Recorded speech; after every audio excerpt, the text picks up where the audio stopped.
Falamos hoje sobre a verdade. O que é a verdade, né? Na aula passada, nós falamos sobre a verdade ser ou não relativa.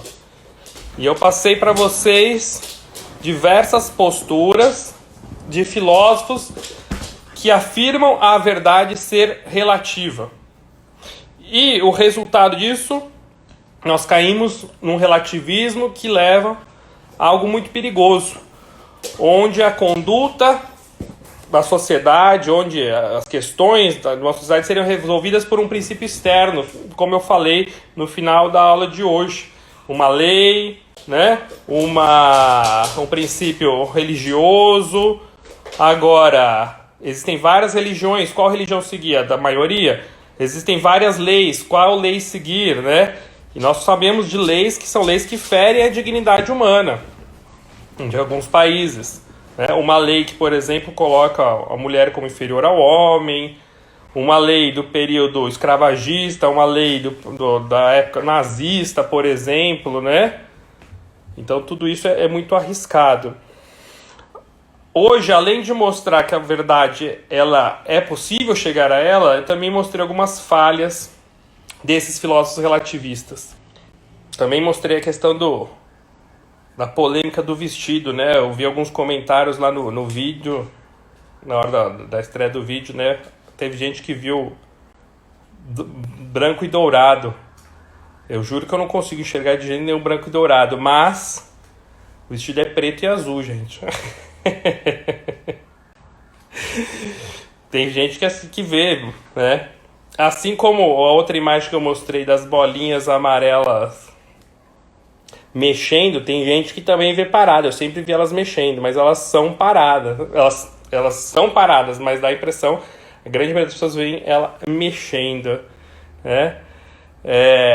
Pessoal, a aula de hoje realmente, Jean, ela é uma aula densa, né? Por isso que essa aula sobre a verdade eu procurei dividir ela em duas, falando da postura dos críticos e depois da postura também dos defensores da verdade.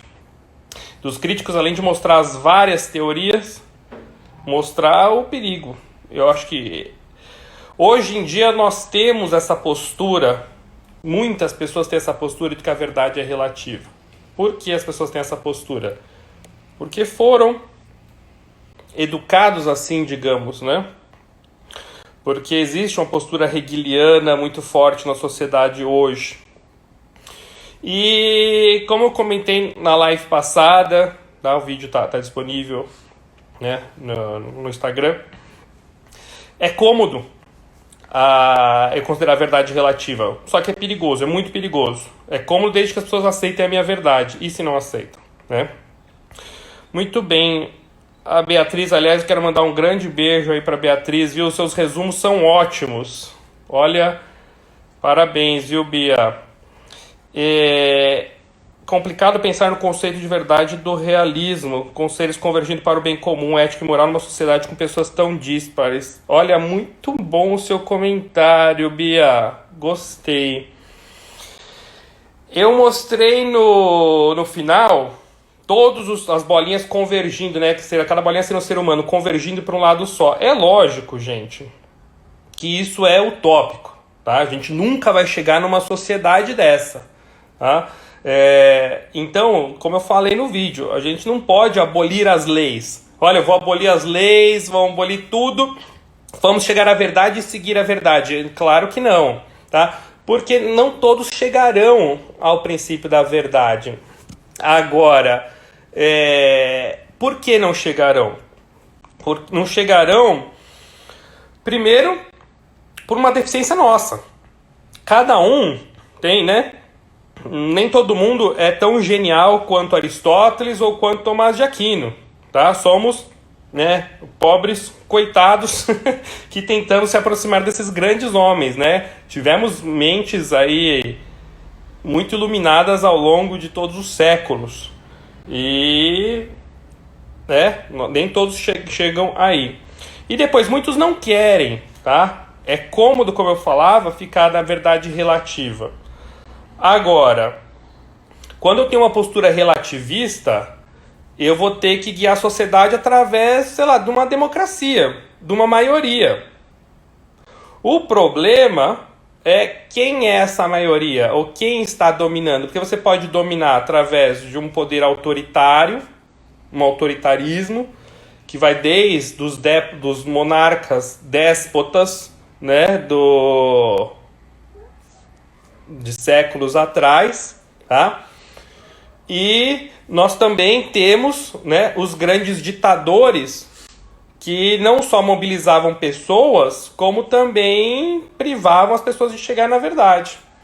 Então, esse é o problema. Agora, quando nós temos uma verdade que é apoiada nas propriedades do ser, no que é o ser, isso pode ser demonstrado.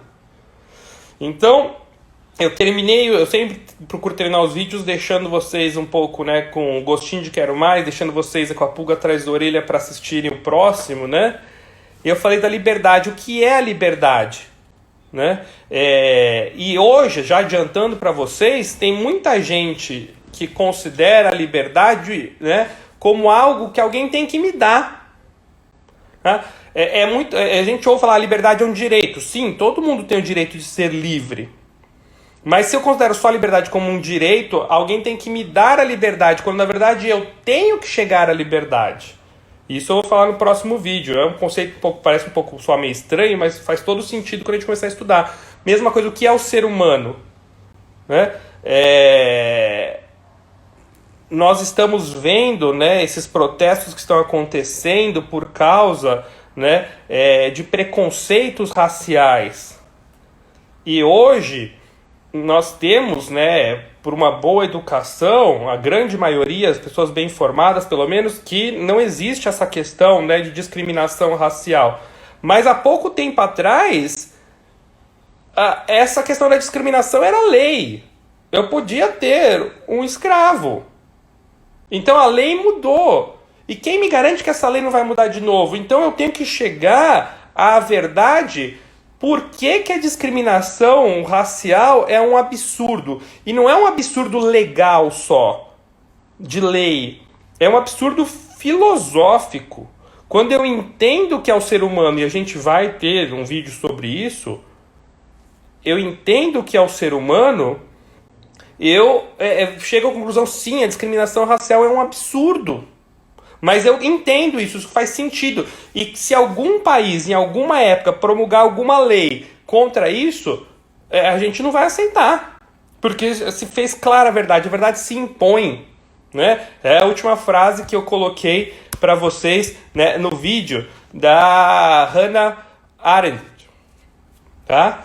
Onde ela fala, né, nem o poder, nem a persuasão, nada foge da estabilidade que a verdade pode oferecer.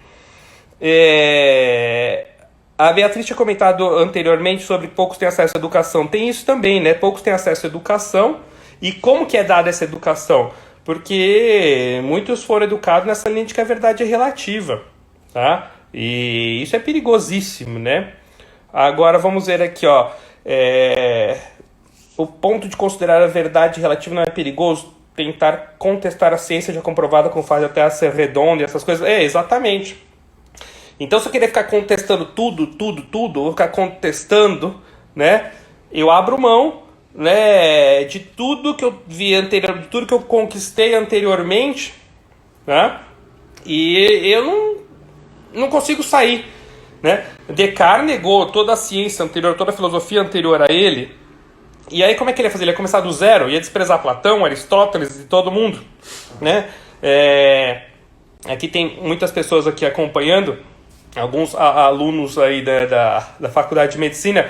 Imagina você entrar no primeiro ano da medicina e falar, gente, agora a gente vai começar do zero, vai começar a estudar, né? Desprezar todo o conhecimento médico anterior até hoje. A medicina nunca evoluiria. Então, sim, nós temos a ciência, ela, como diz Karl Popper, como dizia, eu não vou tendo hipóteses e vou trocando as hipóteses. Não, meu conhecimento ele vai evoluindo, sem desprezar o anterior, né? Chegou-se à conclusão de que os corpos eram compostos de átomos. Átomos seriam partículas indivisíveis. Na época que foi dita essa conclusão, era uma conclusão válida. E ela não está de toda errada. dentro da tecnologia disponível naquela época, é uma conclusão excelente. Depois viu-se, né, que não, existem partículas menores, né, os prótons, os elétrons, os nêutrons. E também está corretíssimo, mas ainda está incompleto. E depois descobriu as partículas menores ainda. e tem muito mais coisa para a gente descobrir. Tá? Então, o que não dá é para a gente ficar e voltar, não. A Terra é plana e as vacinas não servem para nada. é complicado. Né? Então, a gente começar a questionar nesse sentido, porque a verdade ela se impõe, tá? E a verdade ela existe e ela não pode ser relativa. Ela não pode ser relativa não só pelo perigo, e eu já mostrei para vocês várias vezes, eu tenho insistido muito nisso, que eu acho isso muito importante.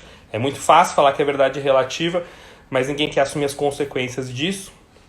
Mas a verdade ela não pode ser relativa porque as coisas são em si. As coisas, os seres, eles existem independente de você. E nós tomamos o conhecimento, né, das coisas. E não as coisas se adequam ao nosso conhecimento, como queria, né, Kant, como queria Hegel. Tá? E daí nascem os absurdos que nós temos hoje do relativismo, da verdade ser relativa. Né? As coisas elas existem em si. Cabe a nós conhecermos as coisas através dos sentidos, por isso que os empiristas eles têm sua razão, utilizando o raciocínio, os racionalistas também, e elaborar um juízo. E a verdade é a adequação da inteligência às coisas. Não as coisas se adequando à nossa inteligência, porque isso não faz o menor sentido. Tá? E é isso, gente. Eu sei que o vídeo foi um pouquinho pesado, mas eu acho que eu procurei deixar ele bem claro. Quem não acompanhou o vídeo, tá lá no canal, Alberto S. Júnior, tá? Complementa bem o vídeo anterior. Se alguém tiver mais alguma dúvida, um questionamento, pode colocar aqui pra gente, tá? E podem deixar também seus comentários lá no vídeo, no YouTube, deixar aqui, pode me mandar no direct do Instagram, tá? Eu sei que teve gente que me passou mensagem no dia seguinte que prolongou o debate filosófico, depois por horas via WhatsApp. É importante entender isso, né? Legal, falar um pouquinho mais do efeito Dunning-Kruger. Sabe, esse efeito ele é muito interessante para quem não conhece. Eu falei um pouquinho no vídeo, né? E por que eu quis falar desse efeito no vídeo sobre a verdade? Porque a gente tem que ter uma postura de humildade, tá? Humildade é uma palavra que poucas pessoas entendem o seu real significado, a virtude da humildade. Mais pra frente a gente vai falar um pouco sobre virtudes. Virtudes são conceitos aristotélicos. Aristóteles desenvolve bastante esse conceito na sua obra Ética Nicômaco. E a humildade, as pessoas têm um pouco de dificuldade, porque as pessoas entendem humilde é aquele que se faz de coitadinho. Quando fala humilde é o pobrezinho, ou aquele que se faz coitadinho, eu sou humilde se eu menosprezo, né, quem eu sou. Isso não tem nada a ver com humildade, tá? Uma definição que eu gosto muito de humildade é a verdade. Ou seja, é você saber quem você é, né? E eu sei quem eu sou, mas eu sei quem eu sou de fato. Então, o efeito Dunning-Kruger, ele fala um pouquinho nisso, né? Tem muita gente, vocês com certeza conhecem, que são aqueles sabe-tudos. Eu conheço uns 3. Tudo que eu pergunto para a pessoa sabe tudo. Né? A pessoa sabe tudo. Só que ela sabe com confiança, responde, pode perguntar qualquer coisa que ela responde com confiança. E a maioria das vezes ela está absolutamente errada. Né? Mas mesmo mostrando que a pessoa está errada, a pessoa é capaz de dizer que as fontes estão erradas. É aquela postura de Hegel, né? Se os fatos contrariem as teorias, pior para os fatos. Né? Então é isso, né? As pessoas, elas, quanto menos sabem, elas têm uma confiança altíssima. E isso é muito perigoso, porque se eu tenho confiança que eu sei, eu não vou estudar. E eu vou ficar no meu conhecimento, que geralmente é baixíssimo. E quando eu começo a estudar, quando eu tenho essa postura de humildade, falando, não, eu vou estudar, e eu começo a estudar, a minha confiança começa a cair. É um momento em que eu começo a adquirir conhecimento, até que a gente chega num vale que chama o Vale do Desespero. Fala, meu Deus do céu, eu não sei nada. E é aí que você está sabendo. E depois você consegue retomar a confiança.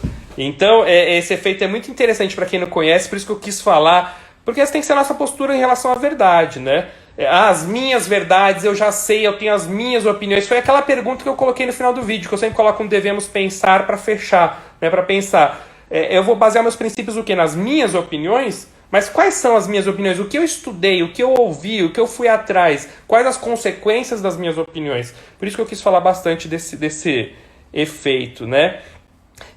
O Jean acabou falando sobre o próximo, sobre a liberdade. Eu quis falar um pouquinho sobre a liberdade para deixar esse gostinho de quero mais para vocês. O que é a liberdade? Tá? Liberdade, já falei para vocês, não é só questão de ser um direito, porque a liberdade dos outros não tem que me dar, eu tenho que conquistar. E uma vez conquistada a liberdade, ninguém me tira. Uma vez que uma pessoa conquista a liberdade, é impossível tirar a liberdade dela. Calma aí, mas como assim? E se a pessoa for presa? Mesmo um prisioneiro, ele pode ser livre. Aguarde o próximo vídeo. O que é a liberdade? Já falei, muitas pessoas falam, liberdade é fazer o que eu quero. Cuidado, fazer o que você quer não te deixa livre. Falei num vídeo anterior, faça um experimento de fazer o que você quer. Levantar a hora que você quiser, não entregar os seus trabalhos no prazo, seus relatórios, não fazer o que você tem que fazer, e você não vai conseguir mais fazer quando você precisar das coisas, então você não vai deixar de ser livre. Falei isso também. Então aguardem, o próximo vídeo vai ser bom, hein? Vou deixar vocês só aí com esse gostinho de quero mais. Deixa eu ver aqui também. As pessoas podem não ser relativas, mas elas são mutáveis. Se foram consideradas mutações genéticas, ou elas não são mutáveis ou só tinham alcançado o seu limite. As pessoas, aqui na verdade, a questão de mutações genéticas, etc., a gente vai entrar um pouco na parte fisiológica, na parte, né, de evolução das espécies, né? Isso tudo com certeza ocorre e é bom para a evolução das espécies mesmo, como a gente sabe, né? Em relação à biologia. Em relação às pessoas mudarem de opinião, mudam quando elas tomam conhecimento da verdade. Ou quando elas veem que as suas teorias estão levando elas para o buraco. Tá? Então já vou adiantar para vocês, mais para frente eu vou gravar um vídeo sobre a felicidade. O que é a felicidade? Por que tão poucas pessoas são felizes, tá? Ou caminham contrário à direção da felicidade? Porque não sabem como procurar a felicidade. E por que não sabem procurar? Porque não sabem o que estão procurando. As pessoas não sabem o que é a felicidade. Da mesma forma que não sabem o que é a liberdade, as pessoas não sabem o que é a felicidade e procuram em lugares errados. E por isso que tem tantas pessoas infelizes no mundo, tá? Não vai ser um vídeo de autoajuda, eu garanto pra você. Não é o meu objetivo aqui, não vou fazer um vídeo de autoajuda, tá? Mas são coisas importantes pra gente pensar. É isso aí, gente. Eu prometi que ia, né, tirar as dúvidas de vocês, que tivesse alguma coisa. O que vocês... Alguém tem mais algum questionamento que tá... Eu tô dando muito spoiler dos próximos vídeos, né? O próximo vai ser sobre liberdade. Vou ter um mais pra frente sobre felicidade. Vou falar sobre o que é o ser humano, tá? Olha, eu gosto muito de Tomás de Aquino, gosto muito de Aristóteles, né? Porque tem essa conduta realista, né? Então, de Aristóteles eu indico para vocês Ética Nicômaco, acho que é um livro muito bom, tá? E as obras em si de Aristóteles, né, precisam talvez começar com uma obra talvez um pouquinho mais leve, ver se adapta ao estilo. Talvez começar, né, com Sócrates, os diálogos, né, escrito por Platão, os diálogos de Sócrates, né, são muito bons também. Tomás de Aquino já é um pouco mais pesado para começar por ele, tá? Ele usa uma linguagem muito pesada e como a filosofia dele é filosofia medieval, ele tem uma estrutura de escrita pesada e mais adequada à época, às sumas, né? E é uma linguagem muito pesada. Então, se você for pegar comentários sobre a metafísica de Aristóteles, um livro de Tomás de Aquino, é um livro pesadíssimo, mas para quem quiser se aventurar, tá? Depois precisar de alguma ajuda, me procura que eu dou uma ajuda nesse sentido. Ela tem umas frases muito boas, né, Bia, das obras dela. Tem umas obras muito interessantes quando ela fala dessa questão da educação e quando ela fala da verdade também. Tá? Assim, eu acho que ela é uma autora também, a Hannah Arendt é uma autora muito boa. Tá? É isso, gente. O que mais vocês queriam colocar aí pra mim? E me conta, então vocês viram, teve gente que viu mesmo o vestido branco e dourado, é isso mesmo? Eu olho porque aquele vestido pra mim é tão claro que é preto e azul. Depois, pra quem não acompanhou o vídeo, corre lá, né, sobre o que é a verdade e vem essa história do vestido. Essa história do vestido é do começo de 2015, se eu não me engano, que foi a maior polêmica, né? E olha, a Bia enxerga branco e dourado. Meu Deus do céu, Bia.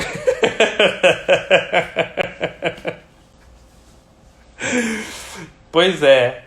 Essa história do vestido eu gosto bastante, porque percebam, né? Independente do que você enxerga, o vestido ele é em si, ele existe. E se você não soubesse que o vestido... Nunca ouviu falar dessa história do vestido, você caiu de paraquedas e falou na live, falou, que vestido é esse? Vai lá ver no vídeo. Né? Ele já existia como preto e azul. Ó, o Léo viu azul e dourado. Já começou a misturar. E então é isso, a propriedade é o que eu quis demonstrar aqui, a verdade ela está no ser, tá? Não só no ser, como nas sensações, mas também no juízo que eu faço sobre as propriedades do ser. Então a verdade é uma combinação, a partir das sensações que eu pego dos seres, tá? E o juízo que eu faço com o uso da minha razão. Então, por que isso é tão importante? Aqui eu não estou fazendo vídeos de formação para fazer uma confecção aqui para vender vestido, né? Não é esse meu objetivo. O meu objetivo é chegar na formação humana, o que é o ser humano, né? Gente, essa questão do ser humano ela é importantíssima porque ela define a dignidade, o que é o ser humano, desde quando até quando. E as diferenças, né? O que me garante a igualdade entre homens e mulheres? É uma lei?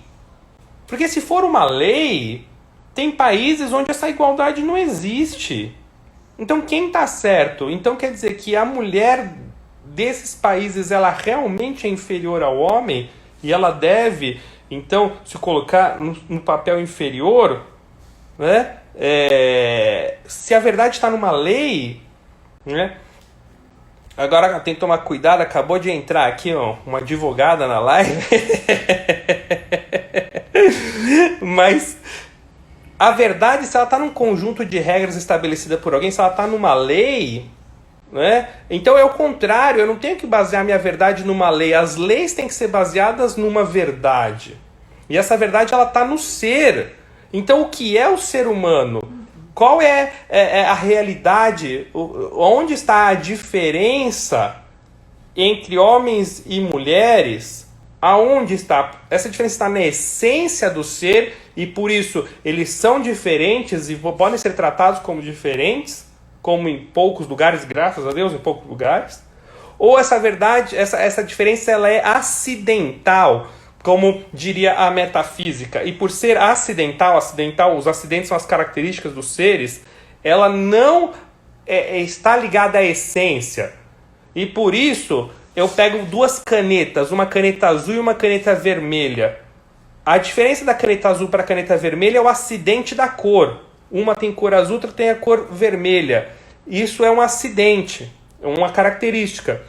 E ninguém vai dizer aqui para mim, se eu perguntar qual é mais caneta, a azul ou a vermelha? É uma pergunta absurda. Nenhuma das duas é mais caneta, porque a cor vermelho ou azul é uma característica que não está ligada à essência do objeto, à essência do ser. Então, quando eu falo ser humano, né, quem é mais ser humano? Quem é mais digno? O homem ou a mulher? Essa pergunta ela é absurda, porque isso não está na essência do ser humano. Mas então qual é a essência? O que é o ser humano? E todos esses conflitos que estão acontecendo agora, nesses protestos, por questões do preconceito racial. Eu posso colocar uma pessoa como inferior a mim porque ela tem a cor de pele diferente, porque ela tem uma nacionalidade diferente, porque ela tem uma religião diferente? E isso influi na essência? Então, essa é a importância da verdade, gente. Porque é importante, as leis são importantes? Lógico que são. Os princípios religiosos são importantes? Claro. Porque nem todo mundo, como já foi dito aqui, nem todo mundo vai conseguir chegar a essa verdade. Então, eu preciso de uma sociedade que esteja amparada por essas instituições. Mas a justiça, ela tem que estar baseada na verdade. E não numa votação. Porque senão eu faço leis injustas, né? Como, por exemplo, uma lei do Estado nazista, tá? Onde existiam leis que faziam os absurdos que faziam. E eu já comentei isso em vídeos anteriores, em lives anteriores. Isso nós nunca mais vamos experimentar isso de novo. Assistam o filme A Onda, né? E aí depois a gente conversa. Então sim, o relativismo ele é perigosíssimo. Mas, de novo, eu não estou falando só aqui que o relativismo ele é furado porque ele é perigoso. Mas porque ele é furado em si, já que as coisas são em si. A verdade está no ser. E a verdade é a adequação da inteligência às coisas. A intuição é uma verdade do ser. A intuição é um insight, onde eu começo a perceber que existe algo. Existe algo e eu preciso ir atrás desse algo. Quando eu me coloco naquela postura, né, de humildade, onde eu baixo a minha confiança e falo, calma lá, eu preciso estudar um pouquinho. É a questão lá que eu falava do efeito Dunning-Kruger, né? Vou baixar, calma, não é que eu sei tudo, eu vou ir atrás de mais conhecimento.